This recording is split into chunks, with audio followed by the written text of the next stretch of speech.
میرے نبی نے کہا میرا نام محمد ہے. کہا باپ کا نام کیا ہے؟ کہا باپ کا نام عبداللہ ہے. کہا ماں کا نام کیا ہے؟ کہا ماں کا نام آمینہ ہے. اس نے کہا سعود آباد میں ہوگا. ذرا ٹھہرو میں کسی مشکل میں آ گیا ہوں. اندر گیا پرانی کتاب اٹھا کر کے لایا. وقت پلٹتا جاتا ہے, مصطفیٰ کے جلوے دیکھتا جاتا ہے, اور جلوے دیکھنے کے بعد اس نے بلایا اپنے مہمانوں کو, گھر والوں کو کہا جس کا اعلان ہماری کتابیں کرتی رہی ہے آج وہ ہمارے دروازے پر چل کے آ گیا ہے. جس کا اعلان پہلے نبیوں نے کیا ہے آج وہ ہمارے دروازے پہ آ گیا ہے. سب پریشان تھے کیا کرنا چاہتے ہو؟ تو سنو, جس آخری نبی کا اعلان ہماری کتابوں نے کیا ہے یہ تو کہ پیغمبر ہے. کہا تم کو کیسے پتا ہے؟ کہا ہماری کتابیں بتا رہی ہیں جو آخری پیغمبر ہوگا اس کی شان کا عالم یہ ہوگا کہ وہ مرنے والی بیٹیوں کو زندگی عطا کرے گا, وہ قیدیوں کو آزادی دلائے گا, وہ غلاموں کو رہائی کا پروانہ دے گا, وہ بے قراروں کا قرار بن کے آئے گا, وہ بے سہاروں کا سہارا بن کے آئے گا. اور ہماری کتاب بتاتی ہے اللہ نے اس کو ایسا حسن بھی اجازت دیا ہوگا کہ جہاں سے دیکھو گے وہاں سے اس کا چہرہ صاف نظر آئے گا. ایک ایک لائن پڑھ کے دیکھ لو اور ان کی عادتیں ملا کے دیکھ لو. میرے نبی نے کہا جلدی کر بتا اس کی کیا قیمت لے گا. قدم پکڑ کے کہا محبوب اس کی قیمت کچھ دے کیا نہ دے مجھے کلمہ پڑھ کے غلامی میں قبول کرا لیجیے گا. میرے نبی نے کلمہ پڑھایا ہے, میرے نبی نے کلمہ پڑھایا ہے. آقا کہتے بتا اب اس کی کیا قیمت لے گا. اس نے کہا سرکار اب یہی نہیں میں بھی آپ کے در کا غلام ہو گیا ہوں. آقا حقیقت تو یہ ہے جب تک بکے نہ تھے تو کوئی پوچھتا نہ تھا, تم نے خرید کر ہمیں انمول کر دیا. نعرہ تکبیر, نعرہ رسالت.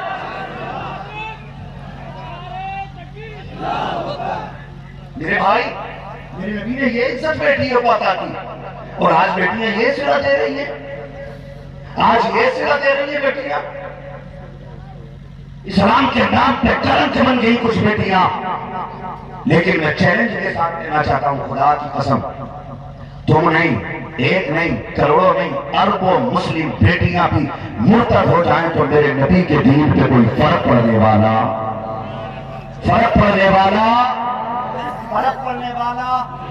نہیں ہے. دین کو ہماری ضرورت نہیں, ہمیں دین کی ضرورت ہے. یاد رکھیں ہمیں دین کی ضرورت ہے. ہم اپنے گھروں میں دین لے کر کے آئیں, اپنی بیٹیوں کو کنیز فاطمہ زہرا بنا دیں. دو حقیقتیں ایسی ہیں جس سے کوئی چھٹکارا ہی نہیں. نمبر 1 موت, نمبر 2 قبر. یہ دو حقیقتیں ایسی ہیں جس سے کوئی چھٹکارا. بولو مرنا ہے کہ نہیں مرنا ہے؟ بولو مرنا ہے نا. ایک بیٹی وہ جو مرتد ہو کے ٹرین کی پٹری پہ کٹی ملی, اور ایک بیٹی وہ جس نے دین کے لیے بیٹے قربان کر دیے. جو ہے ایک بیٹی وہ جس نے دین کے لیے بیٹے قربان کر دیے.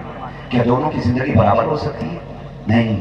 جو مرتد ہو کے دنیا سے گئی اس کی تباہی ہی تباہی ہے, اور جس نے اولاد دین کے لیے لگا دی خدا کی قسم رب کی رحمتوں نے بڑھ کے اس کا استقبال کیا ہے, بڑھ کے اس کا استقبال کیا. نوجوانوں آپ سے میری گزارش ہے ہر بھائی اپنی بہن کی غیرت کا پہرے دار بن جائے. بنیں گے انشاءاللہ, بنیں گے. ہم غفلت کہاں کرتے ہیں؟ بیٹیوں سے بھی گزارش کرتا ہوں, نقاب کا مطلب ہے جسم کو چھپانا ہے جی. اس لیے تو نقاب پہنا جاتا ہے کہ تاکہ جسم کی حیت بناوٹ صاف یہ چھپی رہے. اگر نقاب اتنا خوبصورت پہنا جائے کہ جسے خود لوگ مڑ کے دیکھیں تو پھر پردہ ہی کدھر جائے گا.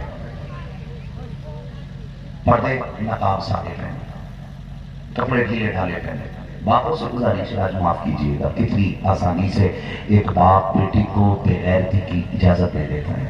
سوچ بھی نہیں سکتے. جہاں میں کہنے جا رہا ہوں ناراض تو نہیں ہو رہے آپ, مجھے بھی تو کوئی فرق نہیں پڑتا ہے. میں چاہتا ہوں یہ کرسی ملی ہے تو اس کا حق ادا ہونا چاہیے. چاپلوسی کر کے, دلالی کر کے, جھوٹی باتیں کہہ کے, مذاق کر کے, ہنس کے, ٹھٹے اڑا کے میں پھر ختم کر دینا, اللہ کو بھی منہ دکھانا ہے, اللہ کو بھی منہ دکھانا ہے. ہاں تو بہت غور سے میری بات سن میرے بھائی. کتنی آسانی سے ایک بھائی بے غیرتی کی اجازت دے دیتا ہے. پوری زندگی بیٹی شرافت سے رہتی ہے, سمجھ رہے؟ پوری زندگی بیٹی شرافت سے رہتی ہے.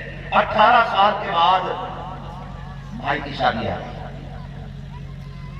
اس نے اتنے چست اور فٹنگ کے کپڑے پہنے کہ گھر میں کسی نے اعتراض کیا یہ کیوں پہنے. تو پہلے ماں وکالت کرتی ہے، چھوڑنا شادی روز روز تھوڑی ہو رہی. ہاں یہ پہلی مرتبہ بیٹی کو بے غیرت بنایا جا رہا ہے، اور باپ کی رضامندی کے ساتھ کہ چھوڑنا شادی روز روز تھوڑی ہو رہی. آج تو پہننے تھے، دنیا پہن کے آئی، آج بیٹی کو پہننے تھے. بیٹی نے ایسی بغیرتی والے کپڑے پہنے کہ بیٹی کپڑے پہن کے بھی ننگی ہو گئی. اور اسی دن باپ اور بھائی کی آنکھوں سے غیرت کا پانی چلا گیا. جس کی اتر جائے لوئی اس کا کیا کرے گا کوئی. غیرت کی چادر ایک بار اتر جائے تو پھر کوئی اسے غیرت کے کنبل میں لپیٹ نہیں سکتا ہے. یہ سب سے بڑی بےغیرتی ہے. ہم نے بیٹیوں کو پہلے دن یہ کپڑے پہنائے اور ستم والا ہے. ستم یہ کہ بارات آئی تو استقبال کے لیے بیٹیوں کو آگے کر دیا. اس سے بڑی بربادی ہماری قوم کے لیے اور کیا ہو سکتی ہے. سوچے ذرا، سوچے ذرا. محبوب علیہ السلام نے فرمایا تھا کہ میں جب معراج گیا، میں معراج کے سفر پہ تھا، میں جہنم کا میں نے دورہ کیا. میں نے جہنم کو دیکھا، اس میں ایک کنواں تھا. اس کنویں کے اندر سے میں نے عورتوں کے چیخنے کی آواز سنی. میں نے کہا جبریل یہ کون بدبخت عورتیں ہیں جو اس کنویں کے اندر ہیں؟ حضرت جبریل نے عرض کی محبوب آپ کی امت کی یہ وہ عورتیں ہیں جو کپڑے پہن کے بھی ننگی نظر آیا کرتی تھی. خود سوچ لو اب کدھر جانے کا ہے. جو کپڑے پہن کے بھی ننگی نظر آیا کرتی تھی. مفسرین فرماتے ہیں کپڑے پہن کے ننگی نظر ہونے کا مطلب یہ ہے کہ ان کے جسم کے اعضاء نظر آئیں گے کپڑے پہننے کے بعد. آج معاف کیجیے، اگر کوئی شریف زادی، کوئی عزت والی پڑھی لکھی بچی ڈھیلے کپڑے پہن لے تو میری قوم کی بگڑی ہوئی بیٹیاں کہتی دیکھو کیسا جاہلیوں والا لباس ہے، اولڈ فیشن ہے، دیہاتی لگ رہی ہے، اندر لگ رہی ہے، کلر لگ رہی ہے. اتنے تانے دیے جاتے ہیں. جب غیرت مند بیٹیاں بگڑی ہوئی بچیوں کے ان تانوں کو سن کر کے گردن غیرت سے جھکا لیتی ہیں، مشیت کا نقیب آواز دیتا ہے اے میری بادشاہ بندی آج ان کے تانے برداشت کر لے، آج ان کی باتیں سن لے. جب تو میری بارگاہ میں حاضر ہوگی میں تجھے وہ مقام عطا کروں گا کہ یہ دیکھ کے دانتوں میں انگلیاں ڈالے گی اور یہ افسوس کرے گی کاش ہم نے کل اسی بیٹی کی طرح نقاب پہنا ہوتا تو آج وہاں بھی عزت رہ جاتی، میدان قیامت میں بھی عزت رہ جاتی. زندہ باد زندہ باد. میں ان بیٹیوں کے ساتھ کھڑا ہوں جو بیٹیاں اولڈ ماڈل کپڑے پہنتی ہیں. میں اپنی بات کروں. ہاں نتیجہ کیا نکلے گا؟ نئے دور کے کپڑے پہن کے بیٹیاں ننگی ہو گئی، باپ بھی دیکھ رہا، بھائی بھی دیکھ رہا ہے. اب کسی میں غیرت نہیں ہے. اور جب غیرت نہیں ہے پھر بیٹیاں گئی، پھر رونا کس بات کا ہے؟ پھر رونا بھی چھوڑ دو، آنسو بہانا بھی چھوڑ دو. بھائیوں سے میری گزارش ہے خدا کے واسطے، خدا کے واسطے ہمارے گھر کے جھگڑے جو ہمارے پریوار کو توڑ رہے ہیں، ہمارے خاندانی جھگڑے جنہوں نے ہمارے پریوار کے ٹکڑے کر دیے ہیں، اس سے باہر نکلنا. باپ بیٹے کا نہیں ہے، بیٹا باپ کا نہیں ہے، بھائی بھائی کا نہیں ہے، ماں بیٹی کی نہیں ہے، بیٹی ماں کی نہیں ہے. اور اگر دوستانہ ہے بھی تو کتنا غلط دوستانہ ہے. بھائی بہن سے کہتی تو میرے راز پہ پردہ ڈالنا ہے، تیرے راز پہ پردہ ڈالنا ہے. آج یہ تو امت کو دیکھنے تھے. خدا کے واسطے بیٹوں سے کہنا چاہوں گا باپ کی طاقت بنے، بیٹیوں سے کہنا چاہوں گا باپ کی غیرت بنے، ماؤں سے کہنا چاہوں گا اولاد کی جنت بنے، اور باپ سے کہنا چاہوں گا اولاد کی ہمت بن جائیے گا. سبھی سے میرا اتنا کہنا ہے بیٹے باپ کی طاقت بنے. ایک بندہ پودا لگاتا ہے نا، پودا اس سے بھی امید لگاتا ہے بڑا ہوگا تو پھل کھانے ملیں گے، اور 6 سال میں وہ درخت بڑا ہو جاتا ہے. 6 سال میں وہ درخت بڑا ہو جاتا ہے. پھر بندہ اسے حسرت بھری نگاہ سے دیکھتا ہے. مجھے ایک بات بتاؤ، اگر درخت آدمی امیدوں سے لگا لیتا ہے جب کہ 6 سال میں پورا ہو جاتا ہے، 8 سال میں پورا ہو جاتا ہے، پھر باپ بیٹوں کو کتنی حسرتوں سے پالتا ہوگا جس کا پھل 25-30 سال کے بعد کھانے کو ملتا ہے. مقام پہ آ کر کے کھڑے ہو گئے ہیں. اس مقام پر لگتا ہے جیسا کہ ابھی حضرت علامہ مولانا مذکر حسین صاحب قبلہ نے کہا تھا کہ ہم یہ انتظار کر رہے ہیں کہ وقت خود کو بدلے گا، وقت اچھا ہوگا، دور بدلے گا، لیکن یہ تب تک نہیں بدلے گا جب تک ہم نہیں بدلیں گے. آج ہم کتنے ٹوٹے ہوئے ہیں، ہمیں اس پہ غور کرنا ہے. ہم کتنے ٹوٹے ہوئے ہیں اور کہاں کہاں ٹوٹے ہوئے ہیں. آپ جائزہ لیں تو ہم گھروں میں ٹوٹے ہوئے ہیں، ہم محلوں میں ٹوٹے ہوئے ہیں، ہم خاندانی لیول پر ٹوٹے ہوئے ہیں، ہم بستی کے اعتبار سے ٹوٹے ہوئے ہیں، اور اگر بستیوں سے باہر نکلا جائے تو ہم اطراف و جوانب میں ٹوٹے ہوئے ہیں، اگر اس سے بھی آگے بڑھا جائے تو ایک ضلع کے مسلمانوں میں اتحاد نہیں، اور اس سے آگے بڑھا جائے تو ایک صوبے کے مسلمانوں میں اتحاد نہیں، اور اس سے آگے بڑھا جائے تو ایک ملک کے مسلمانوں میں اتحاد نہیں، اور آگے بڑھ کے کہوں تو پھر سنیں پوری دنیا کے مسلمانوں میں آج اتحاد نہیں۔ دل کے پھپھولے جل اٹھے سینے کے داغ سے، اس گھر کو آگ لگ گئی گھر کے چراغ سے۔ ہمیں تو محبوب علیہ السلام نے اس مقام پہ لا کے کھڑا کر دیا تھا کہ جہاں ہم فخر سے کہتے تھے کہ امت مسلمہ سو جسم ایک جان ہے، اگر تکلیف کسی ایک کو ہوگی تو درد سبھی کو ہوتا ہے۔ ہم اس مقام پر کھڑے تھے کہ جہاں سب کو ایک نگاہ سے دیکھا جاتا تھا، ہم اس منزل پہ لا کے کھڑے کیے گئے تھے مصطفیٰ کے ذریعے، جس منزل کو دیکھ کر کے دنیا کہتی تھی کہ ایک ہی صف میں کھڑے ہو گئے محمود و ایاز، نہ کوئی بندہ رہا نہ کوئی بندہ نواز۔ ہمیں حضور نے اس رسی میں لا کر کے باندھ دیا تھا کہ لا الہ الا اللہ کہنے والے سارے ایک قطار میں نظر آتے تھے، لیکن معاف کیجئے گا آج کہیں سلسلوں کے جھگڑے ہیں، کہیں پیرا مریدی کے جھگڑے ہیں، کہیں برادریوں کے جھگڑے ہیں، کہیں ذات پات کا اختلاف ہے، کہیں امیری غریبی کا اختلاف ہے، کہیں چھوٹے بڑے کا اختلاف ہے، کہیں کالے گورے کا اختلاف ہے، جبکہ ہم بھول گئے تاریخ کا وہ باب کہ جب میرے نبی نے آخری خطبہ حجۃ الوداع کے موقع پہ دیا تھا اور فرمایا تھا میرے صحابہ میں مکمل دین تمہیں دے کر کے جا رہا ہوں، اور آخری خطبے میں آقا کریم نے جو جملے کہے تھے ہر جملہ میرے نبی کا تعریف ساز ہے، ہر جملہ میرے نبی کا قابل قدر ہے، لیکن جس جملے کی طرف میں آپ کی توجہ دلانا چاہتا ہوں، میرے نبی نے کہا تھا میرے صحابہ آج میں نے تمہارے درمیان سے سارے فرق مٹا دیے ہیں، نہ تم پر کسی گورے کو کسی کالے پہ فضیلت ہے، نہ اجمی کو عربی پہ فضیلت ہے، نہ کسی کمزور پہ طاقتور کو فضیلت ہے، میں سارے فرق مٹا کر کے جا رہا ہوں۔ میرے نبی نے کہا تھا یاد رکھنا تم میں سب سے افضل وہ ہوگا جو خدا کے نزدیک تم میں سب سے زیادہ متقی ہوگا۔ آج غور کرنے کی ضرورت ہے، آج تقویٰ نہیں ہے، باقی سب کچھ ہے، دولت بھی ہے، شہرت بھی ہے، حسن بھی ہے، رنگ بھی ہے، جنگ بھی ہے، شجروں کی کثرت بھی ہے، مریدوں کی تعداد بھی ہے، پیر کی واوائی کے نعرے بھی ہیں، اگر نہیں ہے تو مصطفیٰ کا دیا ہوا دین ہماری گردنوں میں نہیں رہ گیا ہے۔ آج بہت کنگال ہو گئے ہیں اور ہماری اس لاپرواہی کا نتیجہ آپ جانتے، معاف کیجئے گا